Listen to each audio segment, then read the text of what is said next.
Kami persilakan Pak dari Pak Menteri Kesehatan untuk menyampaikan hasil-hasil rapat terbatas pada kesempatan siang hari ini. Silakan Pak. Terima kasih banyak rekan-rekan media pasti bisa. yang kami hormati. Assalamualaikum warahmatullahi wabarakatuh. Tadi kami baru menyelesaikan rapat kabinet terbatas dan dipimpin oleh Bapak Presiden, dan Bapak Presiden mendengarkan masukan dari para menteri, menteri koordinator, kepala lembaga, serta Bapak Wakil Presiden. Ada beberapa hal yang ingin kami sampaikan sebagai kesimpulan dari ratas tadi. Yang pertama adalah kita bersyukur bahwa kasus konfirmasi di Indonesia sudah menurun. Demikian juga dengan bor rumah sakit, tekanannya sudah menurun. Rata-rata 7 hari terakhir ini. Bapak Presiden menekankan selain kita bersyukur, kita harus tetap waspada. Ya. Karena memang virus ini sulit diduga, ya. Penyebarannya terjadi di mana-mana seluruh dunia, ya. Indonesia termasuk yang kemarin kena naik tinggi sesudah India, tetapi sekarang negara-negara besar lain di dunia pun naiknya tinggi, ya. Banyak negara-negara seperti Amerika sekarang sudah kembali di atas 100.000. Jadi Bapak Presiden menekankan kita bersyukur bahwa kerja keras kita sudah berhasil menurunkan angka konfirmasi, tekanan di rumah sakit, tapi jangan lupa kita harus terus waspada. Ya. Perlu kami sampaikan di sini, skenario kami sebelumnya di pemerintah, penambahan kasus harian terburuk itu bisa mencapai 70.000. Ya, pernah disampaikan juga oleh Bapak Menko. Tapi alhamdulillah yang kami lihat sekarang, puncaknya itu kena di 57.000 dan kita sudah mulai melihat penurunan. Jadi sekali lagi Bapak Ibu, skenario sebelumnya terburuk yang kami perkirakan 70.000 penambahan kasus per hari, sampai sekarang kita lihat, kita bersyukur bahwa peaknya itu terjadi di 57.000 per hari. Ya. Itu dengan peningkatan testing yang luar biasa, yang tadinya rata-rata kita lakukan 60-70.000 tes, sekarang sudah sampai 200.000, malah untuk testing spesimennya sudah hampir sampai 300.000 per hari.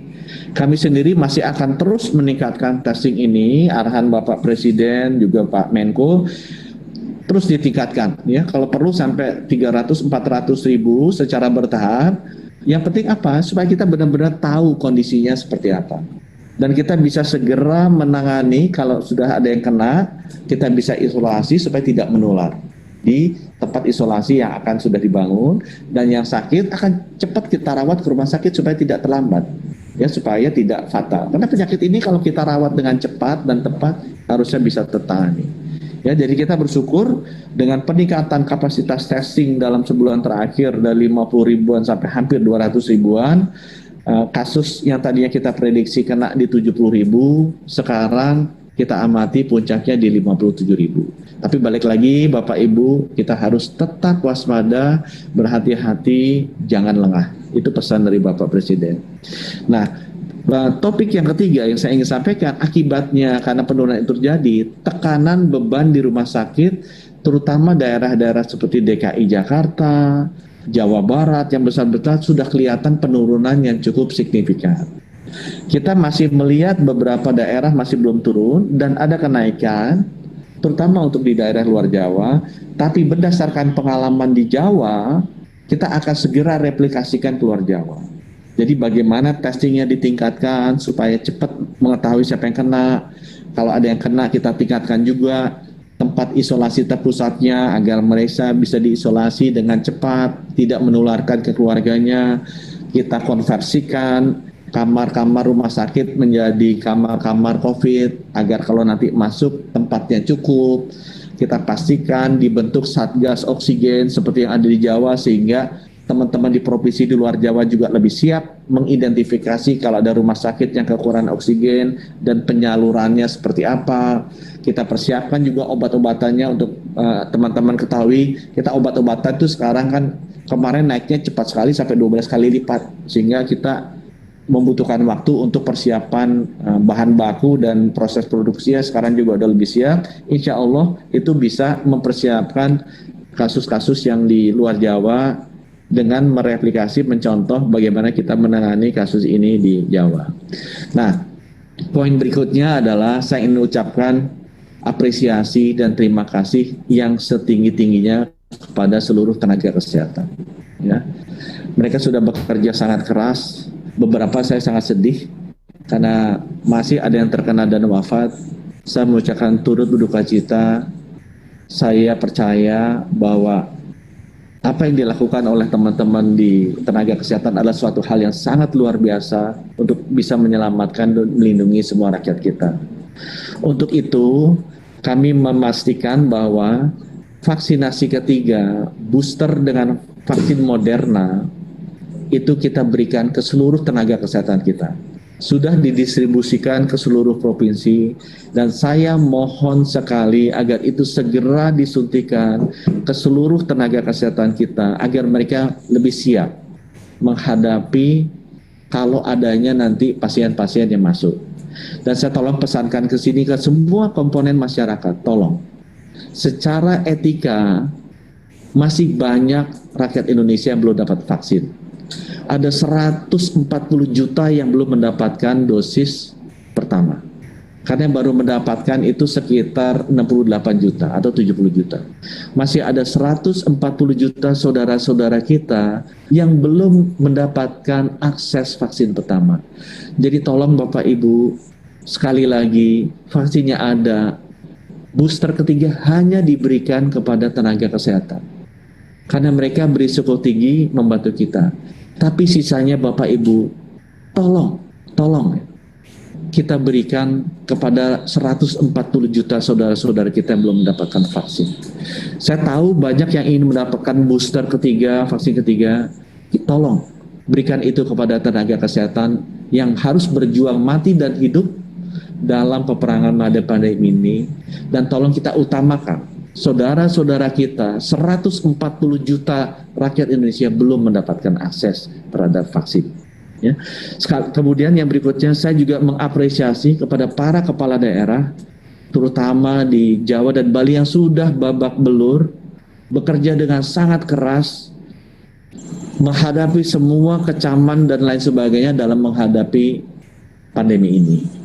Kesulitan ini saya tahu Bapak Ibu, kita sebagai pejabat publik, apapun yang kita lakukan, kalau baik, itu didiamkan saja, itu sudah luar biasa. Tapi kalau kita bikin salah sedikit, sudah pasti kita akan mendapatkan teguran, celaan, cercaan. Itu satu yang normal. Jadi saya sekali lagi ucap terima kasih kepada semua pejabat publik, kepala daerah, TNI, Polri yang sudah bekerja keras untuk bisa menghadapi pandemi ini, terutama di Jawa Bali yang kemarin naik sangat tinggi.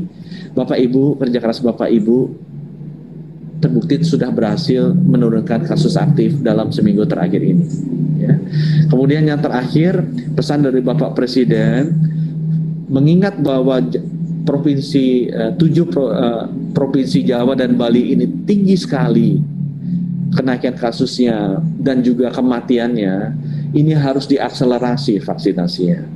Jadi Bapak Ibu kalau ada yang bertanya, vaksinasi ini kenapa lebih banyak di daerah tertentu?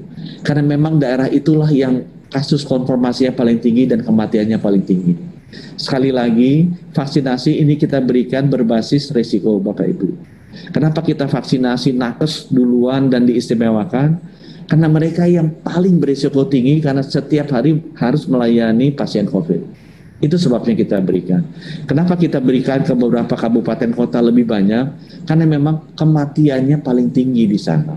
Orang yang terkena paling tinggi di sana. Jadi mohon pengertiannya, memang sampai di bulan Juni kita baru mendapat sekitar 22% dari total vaksin yang kita butuhkan. Ya, jadi kalau Bapak Ibu yang sudah divaksinasi sekitar 20%-an itu kira-kira sama dengan nasional. Nah, beberapa yang lebih tinggi itu karena memang kematian dan kasus konfirmasinya tinggi sekali sehingga kita intervensi. Tapi mulai bulan Agustus sampai Desember itu akan datang lebih dari 300 juta dosis vaksin. itu ada saatnya kita bekerja keras bersama-sama untuk melakukan vaksinasi ini. Dan vaksinasi ini Bapak Ibu adalah cara pengabdian kita kepada masyarakat. Tidak usah merasa bahwa harus saya duluan, harus saya yang dapat panggungnya, ini demi kepentingan saya, tidak. Ini adalah saatnya kita memberikan sebanyak-banyaknya ke masyarakat. Ya, saya percaya bangsa Indonesia itu sudah banyak sekali mengalami tekanan, ya, mengalami kesulitan, mengalami kegagalan. Tapi kita selalu bisa bangkit kembali melawan selama kita melakukannya bersama-sama. Sudah banyak kita terdesak dalam sejarah kehidupan bangsa dan negara kita. Tapi kalau kita selalu bersama-sama, kita pasti bisa mengelak dari semua tekanan yang ada. Jadi Bapak Ibu, yuk saya menghimbau sebagai hadiah terbesar ke ulang tahun Republik Indonesia ke-76 nanti di 17 Agustus. Mari kita bersama-sama mengurangi rasa curiga, mengurangi celaan ke orang lain. Kita memperbanyak kerjasama, memperbanyak bantuan, merajut kekuatan sosial yang kita miliki untuk bersama-sama mengatasi pandemi ini. Saya percaya Bapak Presiden mengarahkan juga demikian. Kalau kita bersama-sama mengerahkan semua energi dan modal sosial yang kita miliki mengatasi pandemi ini, kita pasti akan berhasil. Dan itu akan menunjukkan bahwa kita adalah bangsa yang besar, dan itu merupakan hadiah ulang tahun kemerdekaan Indonesia yang paling baik untuk seluruh rakyat kita. Terima kasih. Wabillahi taufiq wal hidayah. Wassalamualaikum warahmatullahi wabarakatuh.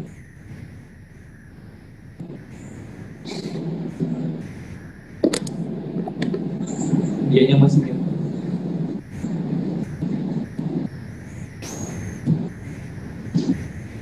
Mas, masih mute, Mas. Masih mute, Mas. Mohon maaf, masih mute. Selamat siang, pemirsa. Sini ada beberapa pertanyaan yang akan disampaikan oleh Mbak Ayu dari Metro TV mewakili wartawan dari lingkungan kepresidenan.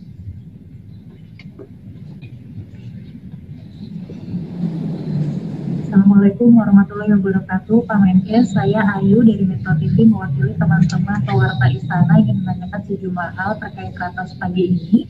Yang pertama, pertanyaan dari kami sendiri, jadi apakah dari ratas tadi sudah ada keputusan dari Presiden dan juga jajaran Menteri apakah PPKM level 4 ini akan diperpanjang atau tidak? Lalu kemudian pertanyaan kedua, terkait dengan plasma konvalesen saat ini, salah satu yang akan diturunkan oleh pemerintah ini terkait dengan angka kematian COVID-19. Apakah setelah ini ada gerakan untuk kemudian mewajibkan setiap mereka yang sudah pernah terpapar COVID-19 untuk kemudian memberikan plasmanya untuk terapi plasma konvalesen? Berikutnya ada pertanyaan dari Priscilda ITV, Pak Menteri. Pemprov DKI menyatakan warga yang sudah vaksin 2 kali bisa berkegiatan bebas kemana saja. Apa tanggapan Pak Menkes soal ini? Apakah hal tersebut juga dibenarkan dan akan menjadi syarat melakukan aktivitas di tengah PPKM yang berlaku saat ini? Pertanyaan kedua, heboh soal efikasi vaksin COVID-19 Sinovac yang disebut akan menurun setelah 6 bulan penyuntikan. Seperti apa penjelasannya dari Kementerian Kesehatan dan apakah itu artinya mereka yang mendapatkan Sinovac membutuhkan vaksin booster ketiga? Pertanyaan ketiga soal target vaksinasi booster bagi tenaga kesehatan. Sejauh ini sudah seperti apa Pak cakupannya? Apakah stok vaksin booster kita mencukupi untuk melakukan vaksin dosis ketiga? Lalu kemudian ada pertanyaan dari TAIDN Times. Pak Jokowi menargetkan 2 juta vaksinasi di bulan Agustus, sementara stok vaksinasi kita sudah mulai menipis. Bagaimana pemerintah mengantisipasi ini agar target 2 juta vaksinasi ini benar-benar bisa tercapai pada bulan Agustus sesuai dengan tadi tambahan-tambahan stok yang Pak Menteri sampaikan? Yang terakhir ada dari Tika CNN Indonesia, selama PPKM level 4, selain vaksinasi yang masih jauh dari target harian, upaya testing dan tracing ini masih jauh dari target 400.000 per hari. Apakah hambatannya sejauh ini dan bagaimana upaya agar target tersebut dapat meningkat di bulan Agustus? Terima kasih Pak. Assalamualaikum warahmatullahi wabarakatuh.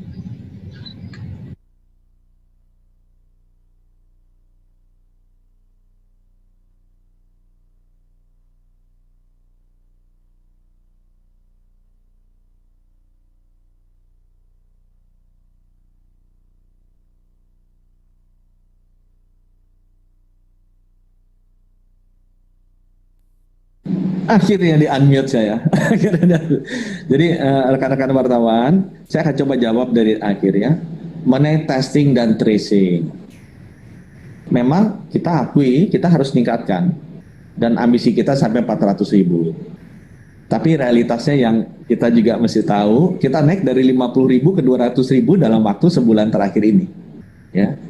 Jadi kita sudah nanti teman-teman saya habis ini ada konferensi pers di Kemenkes, kita bisa tunjukkan bahwa terjadi peningkatan yang luar biasa dari sisi testing dan testingnya kita. Ya, apakah cukup? Idealnya memang kita mau naikkan lagi. Tapi saya sangat apresiasi dengan seluruh teman-teman di Puskesmas yang benar-benar sudah melakukan testing peningkatan yang sangat luar biasa. Semua teman-teman yang ada di lab-lab daerah yang sudah melakukan analisa PCR dan antigen juga yang luar biasa. Dan saya juga, teman-teman juga mungkin nggak banyak yang terinfo.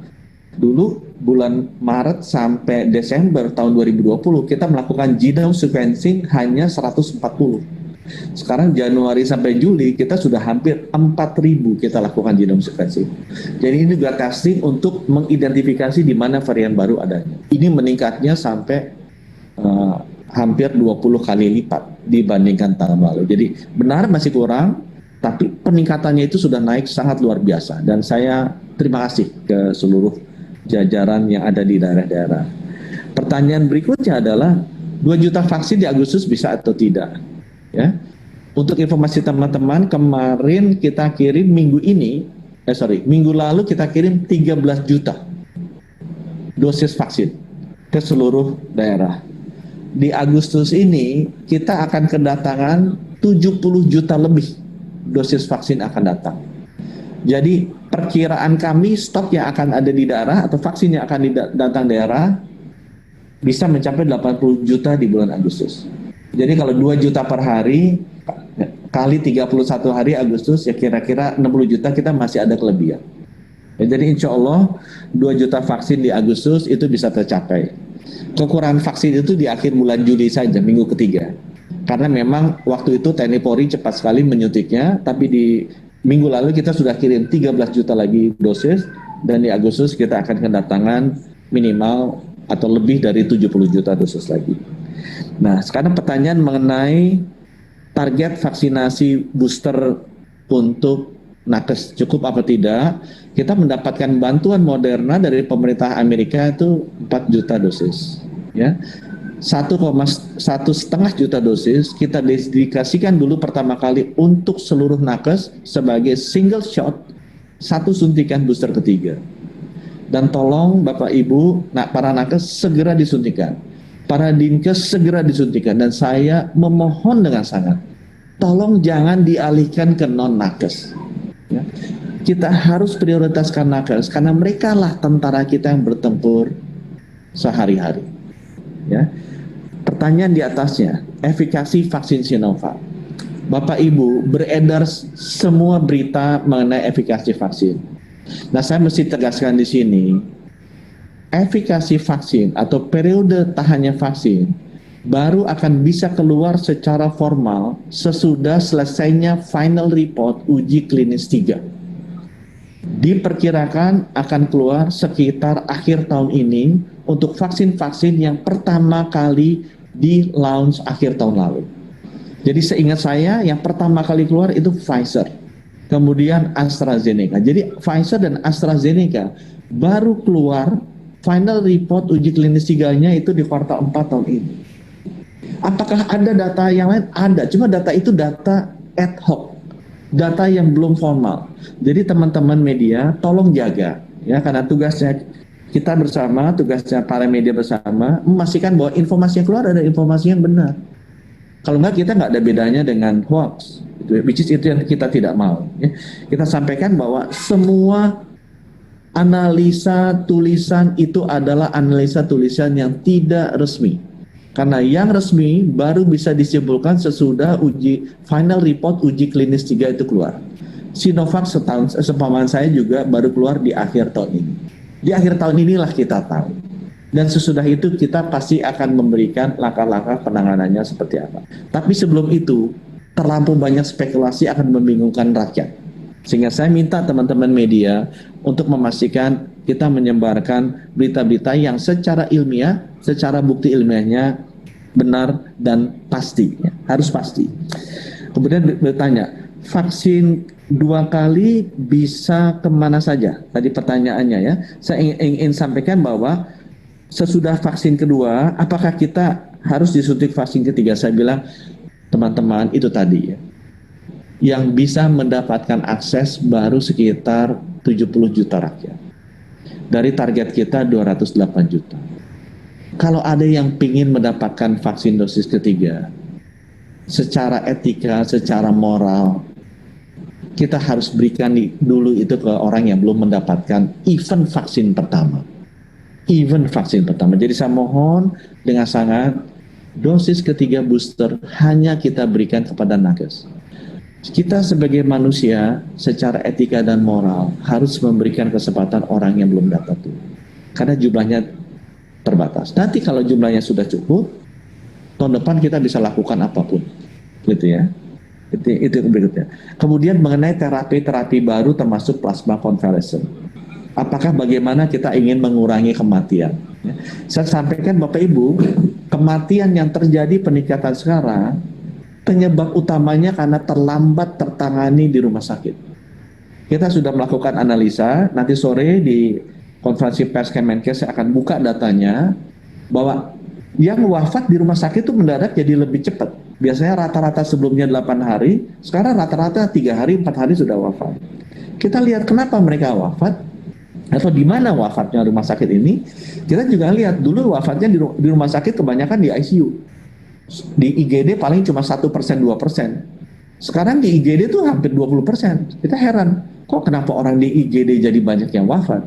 Atau masuk IGD pun sudah wafat, death on arrival. Itu lebih tinggi lagi kalau kita masukkan data, sudah masuk rumah sakit sudah wafat. Ternyata kita lihat fakta berikutnya adalah, orang masuk rumah sakit, dulu tuh saturasinya masih 93, 92, 90. Sekarang orang masuk rumah sakit udah 70 saturasinya. Udah 80, itu udah telat sekali. Artinya virusnya udah menyebar ke dalam paru dan udah sesak. Sehingga kita melihat, oh kematian ini terjadi karena satu, mungkin karena edukasi masyarakat, perkiraan kita ya, sehingga orang takut kalau kena COVID seperti aib gitu ya. Ya jangan, nggak apa-apa. COVID ini secara fatality lebih rendah daripada TBC kok, lebih rendah daripada HIV/AIDS. Jadi kalau dia dirawat dengan cepat harusnya bisa sembuh. Nggak usah malu, nggak usah khawatir kalau kena. Yang penting lapor saja, begitu tes, cepet-cepet tes. Nggak usah takut dites, begitu kita tahu kita bisa tangani. Gitu ya. Yang kedua, kita juga lihat sebabnya, karena orang begitu tes, masyarakat tuh belum paham. Yang penting adalah saturasinya harus dijaga di atas 94%.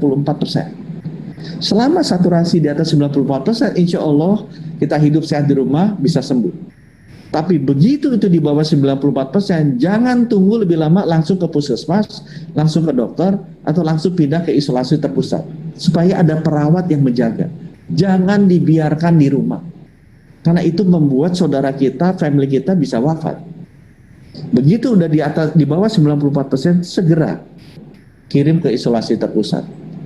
Nggak usah tunggu 80, udah 80 udah terlambat sekali. Ya, jadi kita lihat sebenarnya isunya lebih di sana untuk kita mengurangi kematian. Untuk di rumah sakit semua prosedurnya, terapinya, apa itu plasma convalescent, monoklonal antibody, pakai Actema, semuanya tuh rumah sakit dokter-dokter sudah baik. Di situ kita tidak ada masalah. Yang masalah adalah yang masuk ke IGD karena terlambat. Dan pertanyaan terakhir, apakah PPKM diperpanjang atau tidak? Nanti kami serahkan ke Bapak Presiden, atau Bapak Presiden nanti akan menugaskan ke Pak Menko untuk melakukan pengumuman itu. Ya, kita sudah bahas, cuma kami ini ingin menyampaikan bahwa nanti akan ada sesi khusus, bisa oleh Bapak Presiden, bisa juga Bapak Presiden menugaskan Pak Menko untuk menyampaikan keputusan beliau. Terima kasih.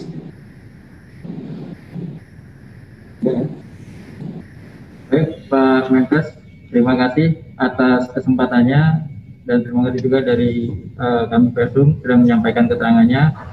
Selamat siang, Assalamualaikum warahmatullahi wabarakatuh, salam sehat Pak Menkes.